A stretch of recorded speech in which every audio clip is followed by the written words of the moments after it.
दुश्मनों पूछो तारा सिंह कौन है। कैसे आजादी दिलाओगे तुम? गदर 2 फिल्म देखने के लिए गरीबों के पास पैसा नहीं था तो खेसारी लाल यादव अपने जेब से गरीबों में पैसा बांट दिया। ये जो अभी आप देख रहे हैं खेसारी लाल यादव गदर फिल्म देखने के लिए पैसा बांटा है।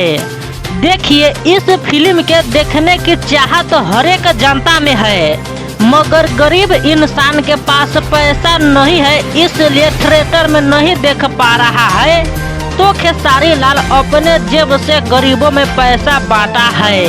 गदर 2 फिल्म अभी पूरा भारत में ट्रेंडिंग में चल रहा है। हर एक भारतीय जनता पाकिस्तान के रिलाई हुआ है ये फिल्म देखना चाहता है, मगर कुछ जनता के पास पैसा नहीं है इसलिए नहीं देख पा रहा है, तो खेसारी लाल यादव गरीबों में पैसा बांट दिया है। ये फिल्म एक प्रेम कहानी पर आधारित है, मगर पाकिस्तान के जम के इसमें रिलाई किया है।